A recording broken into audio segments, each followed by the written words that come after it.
Саламатсыздарбы каналдын катталуучулары, коноктору. Биз каналда орус жергесинде иштеп жүргөн, орус тилин аз-маз билип, болбосо билбеген, орус тилин билгенимди өнүктүрөм, өрчүтөм тилимди.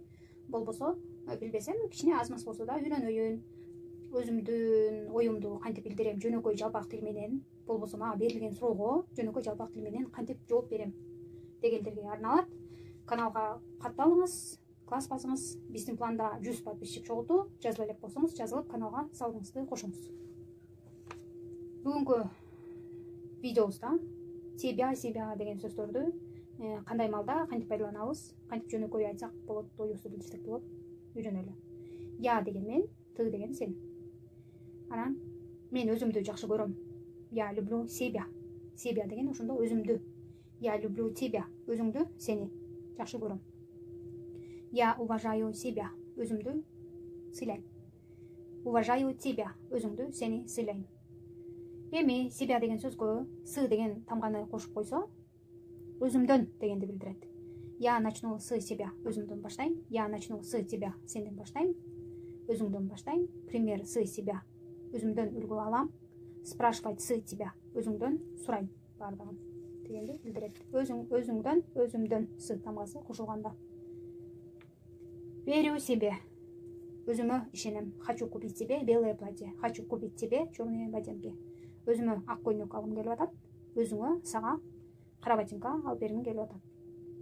Эми себеге о деген сөздү кошуп койсоңуз, жөнүндө дегенди билдирет. Расскажу о себе. Өзүм жөнүндө айтып берем. Расскажу о тебе. Сен жөнүндө айтып берем. Не люблю говорить о себе. Өзүм жөнүндө айтканды жактырбайм. Не люблю говорить о тебе. Сен жөнүндө сүйлөгөндү жактырбайм. Не хочу, каалабайм говорить о тебе. Сен жөнүндө, өзүң жөнүндө сүйлөөнү каалабайм. Пригласить к себе. Өзүңүздүн үйүңүзгө, өзүңүздүн территорияңызга айтасыз да? Аны. Пригласить к тебе. Сага, өзүңдүн территорияңа. Мисалы, мен балам эрч билейт. Хочу к тебе на работу деп. Сага жумушуңа, сенин жумушуңа, өзүңдүн жумушуңа ошо барым келет дейт. Хочу к себе на работу. Жумушка барым келип атат. Аз карантинде отурабыз. Хочу к себе на работу. Өзүмдүн жумушума барым келип атат деген. Хочу к тебе. Өзүңдүн, сенин жумушуңа барым келип атат. Собой. Собою деп ошондон дагы неметебиз. Урушабыз, собой деп айтылабы же собою деп айтылабы деп. Биз деле билбейбиз да, орус тилин 100%. Анан ошондо кээде талашып калабыз да, кандай туура айтылат деп. Көбүнчө собой деп эле айтканды туура көрүшөт экен. Собою деп бирөө жөнүндө кеп кылып айтып атсаң эле айтпасаң, өзүң жөнүндө айтканда собой эле экен. Горжусь собой. Өзүм менен сыймыктанам. Горжусь тобой. Сени менен сыймыктанам. Кофе с собой. Кофени өзүм менен алып кетем. Еда с собой. Я взял еду с собой. Тамакты өзүм менен жаныма алып алдым деген мааниде. Собой. Өзүм менен, с собой жанымда, чогуу. Говорить от себя. Өзүмдүн атымдан. От деген ошондо өз атымдан. От моего лица. Эми бул неме от моего лица деген мындай оорураак болуп калат да. Говорить от себя. Өзүңдүн атыңан сүйлөөчү деген сөз. Говорить от тебя. Сенин атыңан сүйлөө. Эми кийинки 3 сөздү көп ойлондук да. Не кылсак, муну аралаштырбай эле турсамбы же жазсамбы деп анан ойлосом көп эле жолукчу сөз экен болчу. Анан түшүнбөй калбайлы деп жазып кое бердим. Ошо 3 сөздү жакшыраак түшүнүп алыңыздар. Мисалы, сиз 1, 2, 3, 4, 5, 10, 20 деп санап атсаңыз, немелерди, товарлардычы, анан менеджер келип сизге айтышы мүмкүн да. Считай про себя, пожалуйста, там Бексултан, Айсулуу депчи. Ошентсе, про себя деген ичинен саначы деп аткан болот. Что-то бурчит про себя деп айтса, бизге угузбай, акырын өзүнөн өзү эле сүйлөнүп аткан болот. Элдерге угузбайчы. Ошол эле мааниде бул. Көбүнчө про дегенди жөнүндө деген сыяктуу түшүнөбүз да биз. Жок, бул про себя деген эки эле маанини билдирет. Же акырын дулдуң этип өзүнчө бир нерсени сүйлөнүп аткан болот, сизге угузбай, силерге угузбай. Болбосо ичиңден айт, ичиңден сүйлө, ичимен сүйлөп атам, ичимен неме ойлонуп атам, ичимен ойлоп койдум деген эле маанини билдирет. Башка маанини билдирбейт. Не по себе.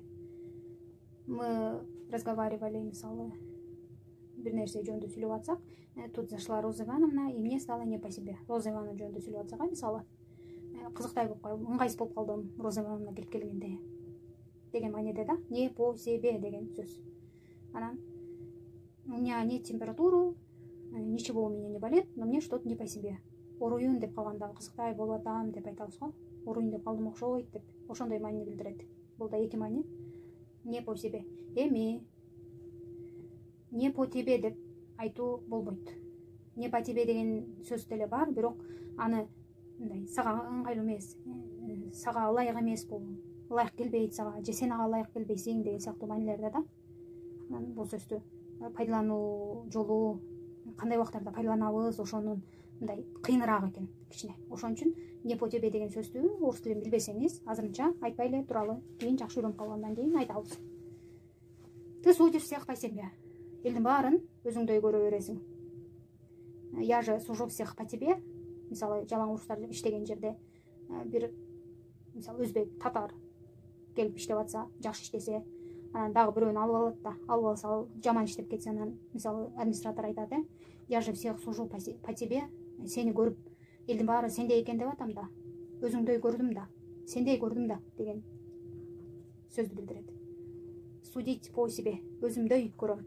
Судить по тебе, сендей өзүңдөй көрөм дегенди билдирет. По деген ошондо сендей, мендей дегенди билдирет экен. Эми сиздерге тапшырма. Орус тилинде в деген эки маанини билдирет. В дегенде сиз. Мисалы чоңдорго кайтылганда айтабыз, анан силер. Экөөңөр, үчөөңөр, оноңор, 20-ңөр, 100-ңөр дегенди билдирет. Ошол силер деген мааниде эми азыр мен айтпадым, мисалы уважаю себя, дала слово себе, начну с себя, ношу с собой деп. Ошол эле маанилерде в деген сөздү кандай пайдаланат элеңиз, мисалы силер эки кишиге, эки оруска, 5 оруска айтып атсаңыз, ошол сөздөрдү, ошол сүйлөмдөрдү сиз кандай деп пайдаланып айтасыз. Эгер орус тилин азыраак билем, ушундай туура билип атамбы же туура эмес сүйлөймбү, болбосо билбейм, ушундай сүйлөсөм туура болобу дегендер комментарий жазыңыздар. Комментарийден сиз кайсыны туура жаздыңыз, кайсыны туура эмес жаздыңыз, жооп берүүгө аракет кылабыз. Каналыбызга катталыңыз, тапшырмабызды аткарыңыз, комментарий жазыңыз, оорубаңыз, карантинди биз менен көңүлдүү өткөрүңүздөр.